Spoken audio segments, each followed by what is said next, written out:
신청협회 교과방송입니다. 반갑습니다. 저는 고덕교회 박석호입니다. 저는 청양교회를 섬기고 있는 이신웅입니다. 처음 이렇게 교과를 함께 하게 되어서 너무너무 반갑고 고맙습니다. 네, 너무 반갑고 감사합니다. 새해네요. 예, 새해 복 많이 받으십시오. 예, 새해 복 많이 받으시고요. 예, 어떻게 지내셨나요? 새해가 시작된 시간인데요. 하나님께서 주실 은혜와 복을 생각하면서 많은 것들을 생각하고 계획하고 있는 것 같습니다. 오늘은 제 삶과 약속의 아들입니다. TMI 시청을 잠깐 보면 험담을 자제하고 좋은 말을 하세요 되어 있는데요. 12월 31일에 가족들과 함께 또 새로운 한 해를 계획하면서 불평하거나 험담하는 일을 자제하고 긍정적이고 희망적이고 좋은 이야기를 하자, 이제 그런 이야기를 좀 많이 나누는 것 같습니다. 어르신들의 집을 방문하세요라고 되어 있는데 여기도 어르신들이 좀 많이 있나요? 예, 어르신들이 많이 계십니다. 또 혼자 계신 분들이 많아서 저희 교회에서 방문을 자주 가는 편이죠. 예.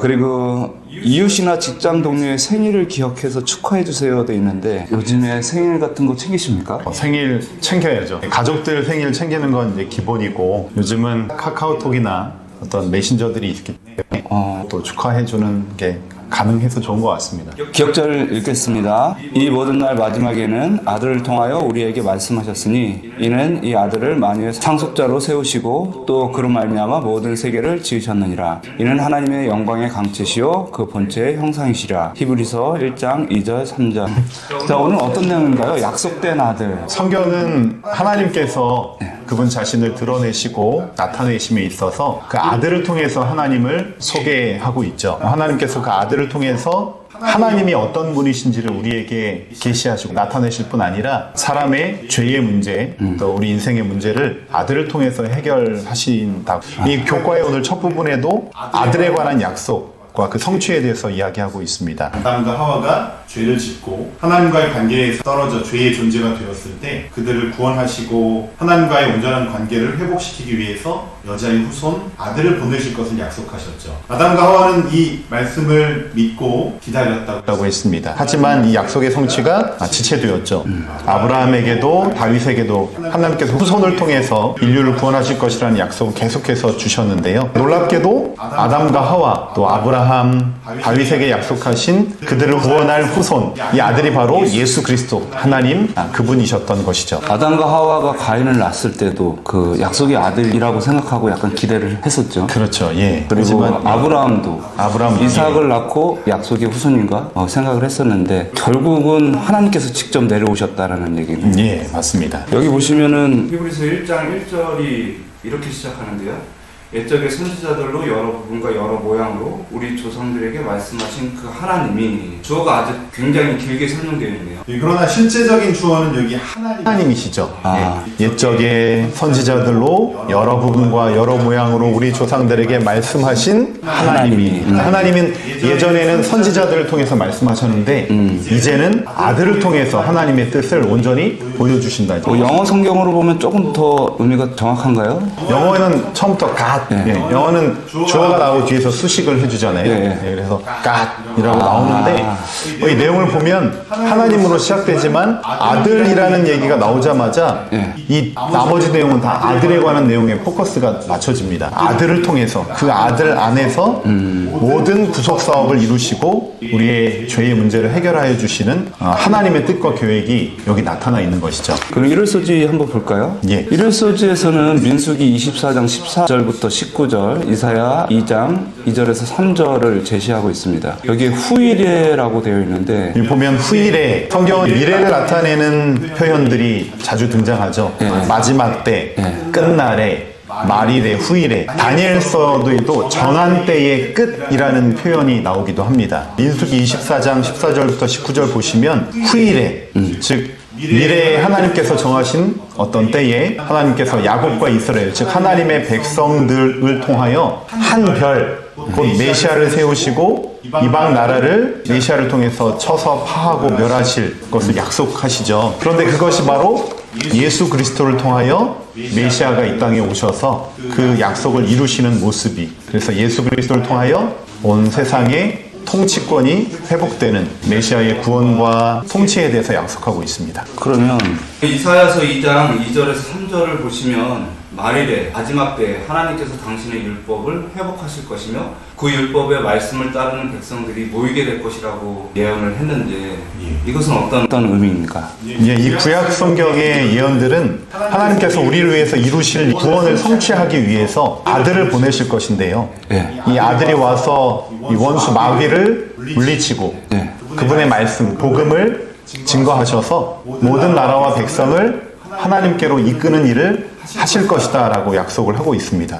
바로 그 약속된 아들을 통해서죠. 그럼 약속된 아들을 통해서 우리가 자유함을 얻을 수도 있고 구원을 얻을 수도 있다는 얘기네요. 예. 그것이 이제 말일에 이루어진다. 예. 즉 신약 성경에서는 사도 바울은 이 후일에 이루실 하나님의 약속들이 아들 예수 그리스도를 통해서 성취되었기 때문에 후일에 이 마지막 때는 이미 시작된 것이다라고 우리에게 증거하고 있습니다. 그럼 그 마지막 때가 우리가 생각했을 때는 일요일 휴업령이 내리고 예수님이 재림 직전이 마지막 때라고 생각을 했는데 사도 바울은 예수님께서 오셔서 사역을 시작하셨기 때문에 그때부터 마지막 때라고 얘기를 한 건가요? 아니면? 그렇죠. 예. 이미 예수님의 성육신으로 오심을 통하여 메시아에 대한 예언이 이루어지고 그분께서 그 일들을 행하시면서 십자가를 통하여 또 부활을 통하여 죄의 문제를 해결하시는 일에 결정타를 가하셨기 때문에 그때부터는 마지막 때가 시작된 것입니다.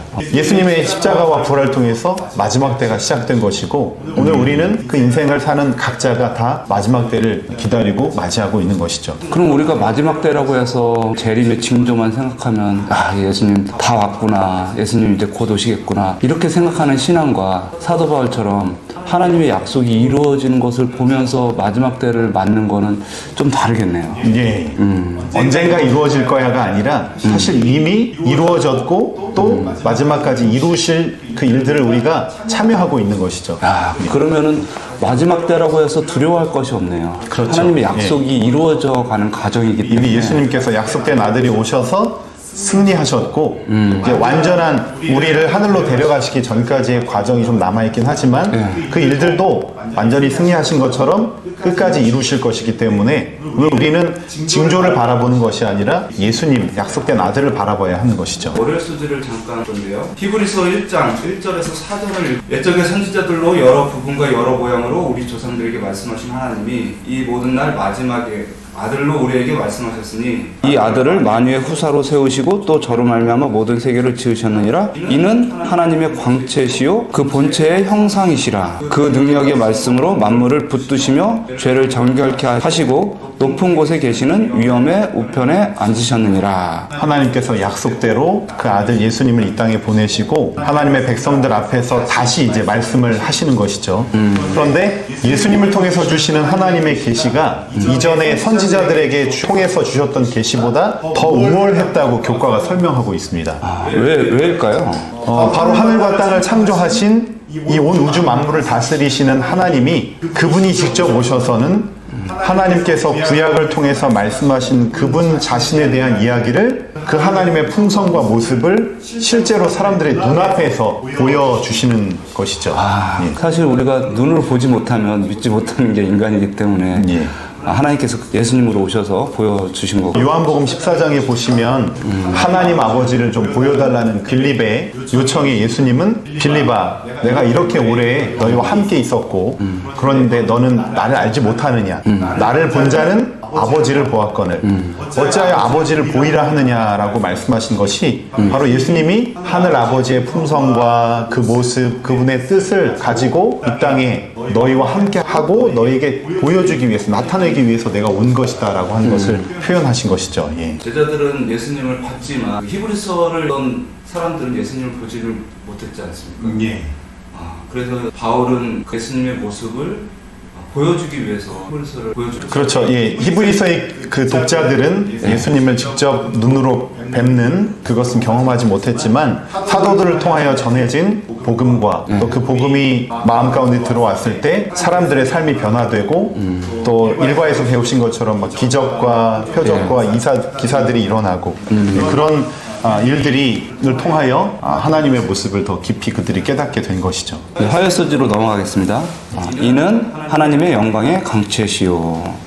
히브리서 1장 2절에서 4절을 이는 하나님의 영광의 광채시요 그 본체 형상이시라는 말을 강조하고 있습니다. 여기 보시면 영광의 광채라고 하는 표현이 나오죠. 혹시 여호와의 영광 어떤 것이라고 목사님 생각하시나요? 모세가 하나님께 영광을 보여달라고 했었을 때 예. 하나님께서 그분의 영광을 보여주시면서 자비롭고 노하기를 더디한다, 인자가 많으시다. 우리가 교회에서 그런 표현을 많이 쓰잖아요. 예. 하나님께 영광을 돌려야 한다. 이 출애굽기 24장이 그걸 보여주고 있더라고요. 여호와의 영광, 하나님의 영광은 사실은 하나님의 선하신 얼굴, 그분의 품성이 바로 하나님의 영광이더라고요. 우리가 아버지, 어머니의 얼굴을 바라볼 때 편안함을 느끼죠. 그렇죠. 예. 왜냐하면 그분이 나를 사랑으로 양육하고 지금까지 인도해온 사랑의 대상, 그러니까 정말 우리를 사랑해 주신 분들이기 때문이죠. 나를 끝까지 책임져 주시고 나를 위해 그 어떤 것도 마다하지 않으시는 그런 사랑을 보여주셔온 분들이기 때문에 그분들의 얼굴에 나를 향한 그분들의 품성이 꼴지어져 있습니다. 그래서 부모님의 그 사랑보다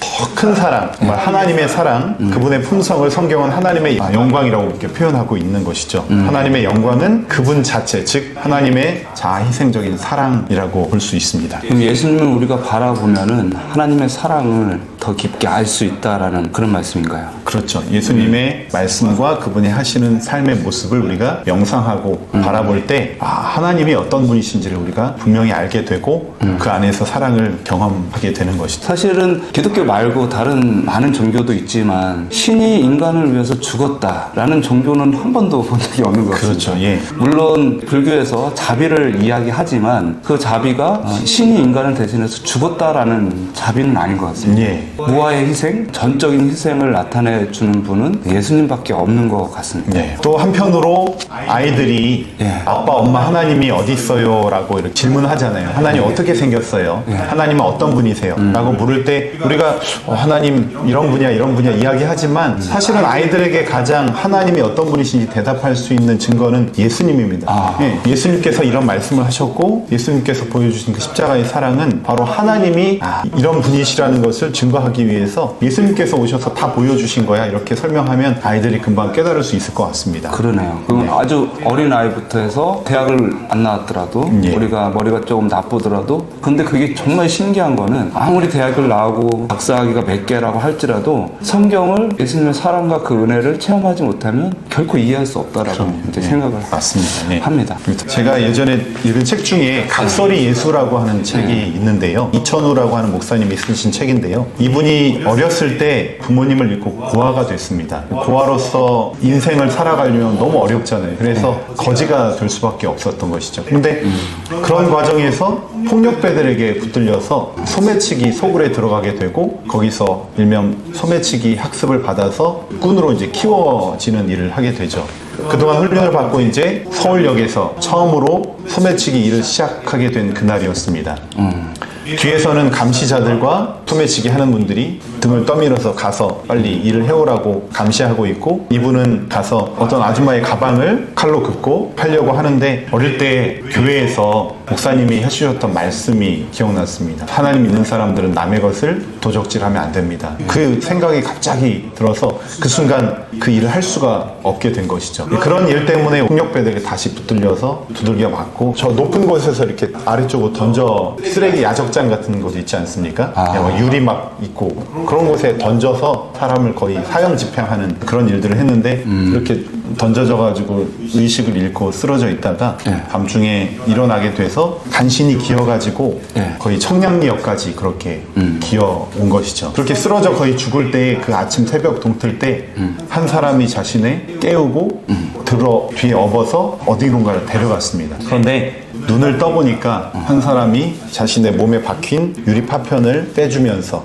때로는 그 날카로운 눈에 잘 보이지 않는 것은 입으로 이렇게 핥아서 그걸 빼주고 있는 모습을 보게 된 것이죠. 그 사람은 사실은 동냥하는 거지였습니다. 거지 소굴에서 이 청소년인 이분을 그렇게 살려준 것이죠. 이분을 살려준 거지들에 의해서 돌봄을 받고 나중에 이분이 목사님이 근데 나중에 이제 목사님이 돼서 항상 기도할 때마다 하나님의 영광, 하나님의 얼굴을 생각할 때 늘 그 얼굴에 함께 떠오르는 얼굴이 바로 자신을 처음 눈뜨게 해준 그 살려준 그 거지의 얼굴이 비쳐 보이는 것이죠.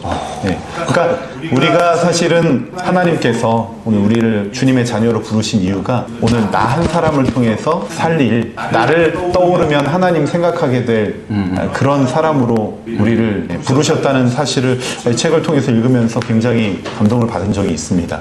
내가 부족하지만 누군가에게 그런 모습이 되어야 되는데 이제 그런 생각들을 좀 해보게 되었죠. 너무 감동적인 내용입니다. 정말 하나님의 영광이 무엇인지 정확하게 알 수 있는 예화였습니다. 네. 우리 소유소재 넘어갈까요? 그를 통해 만물을 만드신. 히브리서는 하나님께서 예수님을 통해 만물을 만드셨다라고 얘기하는데 어떤 사람들은 예수님께서 창조주가 아니라 하나의 도구에 불과하다라고 말하는 사람들도 있습니다. 예. 어떻게 생각하시나요? 예. 이제 구약 성경적인 그 표현, 예. 여호와 하나님께서 이제 홀로 하늘을 폈고 땅을 베풀었고 이제 이런 표현들을 보면 예. 하나님 한 분 혼자 세상을 창조하신 것처럼 생각할 수 있지만 구약의 말씀이 성취된 것을 나타낸 것이 이제 신약 성경이잖아요. 예. 그래서 신약 성경에서는 히브리서도 그렇고 여러 다른 말씀들에서 분명히 말씀하는 것은 구약 성경에 그렇게 창조하시고 예. 이 세상을 붙드시고 하시는 그 여호와 하나님이 바로 신약의 예수님이라는 것을 증거하고 있습니다. 특별히 히브리서 1장 1절부터 14절을 쭉 보시면 예. 예수님은 이런 분이다 이런 분이다 계속 설명을 하고 있는데요. 특별히 히브리서 1장 10절부터 12절에서 인용하고 있는 성경 말씀이 시편 102편 25절부터 27절을 그대로 가져다 인용하고 있습니다. 주께서 옛적에 땅에 기초를 두셨사오며 하늘도 주의 손으로 지으신 바니이다. 천지는 없어지려니와 주는 영존하시겠고 그것들은 다 옷같이 낡으리니 의복같이 바꾸시면 바뀌려니와 주는 여상하시고 주의 연대는 무궁하시리이다. 이 시편의 말씀을 그대로 히브리서 1장 10절부터 12절에 가져와서 또 주여 태초에 주께서 땅의 기초를 두셨으며 하늘도 주의 손으로 지으신 바니 그것들은 멸망할 것이나 오직 주는 영존할 것이요 그것들은 다 옷과 같이 낡아지리니 의복처럼 갈아입을 것이요 그것들이 옷과 같이 변할 것이나 주는 여전히 연대가 다함이 없으리라 하였으나. 네, 이렇게 말씀하셨는데요. 뒤에 내용들을 보면 바로 구약에 그렇게 땅에 기초를 두시고 손으로 지으신 그 다음에 붙드신 그 하나님이 바로 이 예수 그리스도다. 예수 그리스도를 통해서 이게 성취된 것이다 라고 하면서 만물을 창조하신 분은 예수님이다라는 것을 분명하게 신약 성경이 이야기하고 있습니다. 또 어떤 구절들이 있나요? 교과에 보시면 히브리서 4장 13절은 지으신 것이 하나라도 그 앞에 나타나지 않음이 없고 오직 만물이 우리를 탕관하시는 자의 눈앞에서 벌거벗은 것 같이 드러나느니라 라는 이 말씀을 통해서 예수님이 만물의 주관자이고 심판자이심을 나타내 만물을 창조하셨을 뿐 아니라 그걸 붙드시고 다 이끄셔서 또 히브리서 또 1장 3절과 골로새서 1장 17절 역시 예수님께서 통치하시고 관리하신다고 하는 개념이 하나 있는 것이죠. 만물을 붙드신다. 예. 심판하시고 운행하신다. 예. 여전히 우리를 위해서 일하시고 계시면서 우리를 구원하실 뿐만 아니라 회복시켜 주시고 온전케 하신다. 그러면 여기 사도행전 17장 28절에서 보면 우리가 그를 힘입어 살며 기동하며 있느니라 이런 표현이 나오는 것 같은데 예. 갑자기 그 생각이 나는데요. 서산에서 자동차가 좌회전을 하려고 이렇게 준비를 하고 있었습니다. 그런데 저쪽에서 레미콘 차가 좌회전을 해서 오는데 너무 빨리 오다가 급하게 돌다가 넘어졌는데 하필이면 거기 좌회전 하려고 서 있던 차 위에 그냥 쓰러진 것입니다. 거기 있는 내 가족이 갑자기 다 돌아갔어요. 다 죽었습니다. 그래서 사고가 사실은 우리가 예측하지 못하는 데서 계속해서 일어나고 수많은 재난과 이렇게 어려운 일들이 생겨나는데 우리가 오늘도 숨쉬고 오늘도 살고 건강하게 지내는 것 자체가 참 하나님의 은혜와 섭리인 것 같다라는 생각이 듭니다. 예. 또 이 코로나 상황 속에서도 여전히 붙드신 하나님의 은혜 안에서 저희가 살고 있습니다. 영광의 교훈을 만물을 창조하신 그리스도 사도는 그의 형제들 앞에 그리스도를 하나님께서 그로 말미암아 만물을 창조하신 분으로 그리고 그들의 구원을 이루실 분으로 높였다. 그는 공간에서 세계를 붙드시고 온 우주의 만물을 질서정연하게 배열하시고 끊임없는 활동을 주관하시는 손이 바로 그들을 위하여 십자가에 못 박히신 손이라고 선언하였다. 목요일서재 넘어갈까요? 오늘 내가 너를 낳았다. 히브리서 1장 5절에는 예수님을 향한 하나님의 말씀에 대해서 너는 내 아들이라 오늘 내가 너를 낳았다 라고 이야기를 하는데 아니 하나님이 예수님을 낳았다 표현을 썼는데 이건 정말 하나님께서 예수님을 낳으신 건지 예수님 정말 피조물인지 뭐 이렇게 착각이 들 때가 있는 것 같습니다. 예.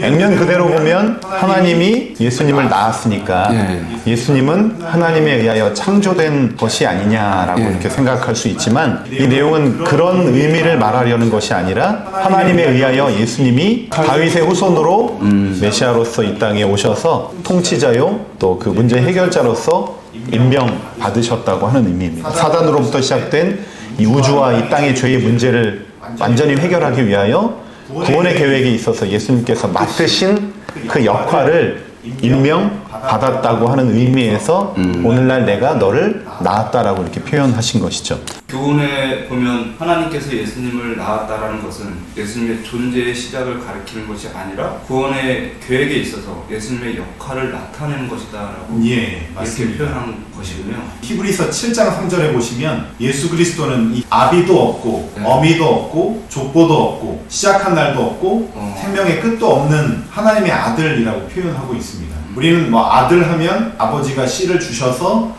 아들을 낳은 그런 어떤 생물학적 관계로 자꾸 생각하려고 하는 마음이 있지만 성경의 이 기록들은 하나님께서 구원의 계획에 있어서 하나님이신 분을 아들로 이 땅에 보내셨고 예수님은 구원의 계획에 있어서 통치자와 문제의 해결자로서의 역할을 위임받아서 그 역할을 수행하셨다는 것을 히브리서가 설명하고 있는 것이죠.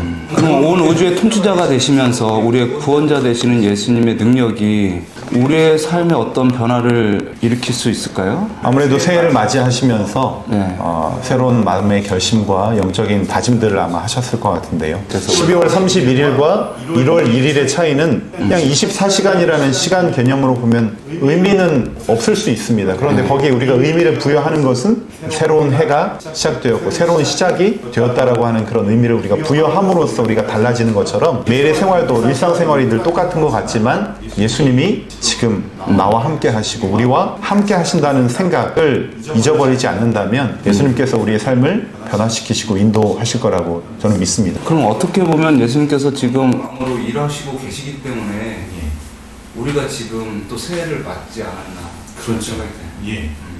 주님의 은혜로 인하여 우리에게 시간이 더 허락이 되었고 우리가 여전히 해야 할 사명이 있기 때문에 우리가 시간과 생명이 여전히 유지되고 있는 거라고 볼 수 있습니다. 금요소지 잠깐 볼까요?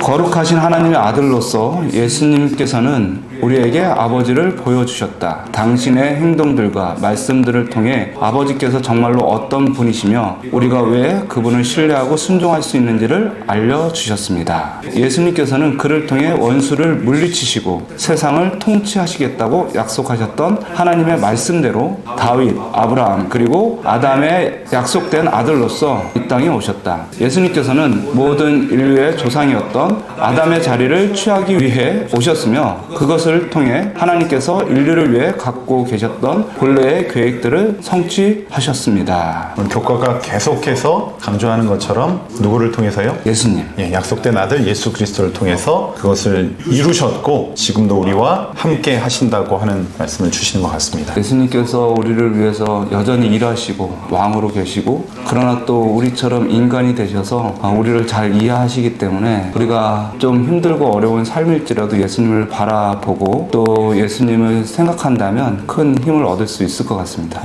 이 귀한 하나님의 사랑, 우리 예수님께서 직접 오셔서 이루신 그 사랑, 또 오늘 우리와 함께 하시는 성령의 인도하심에 깊이 감사하고 정말 올 한 해 예수 그리스도를 깊이 바라보면서 그 안에서 이루시는 그 구원에 온전히 감사할 수 있는 저와 또 우리 목사님과 우리 모두가 되었으면 좋겠습니다.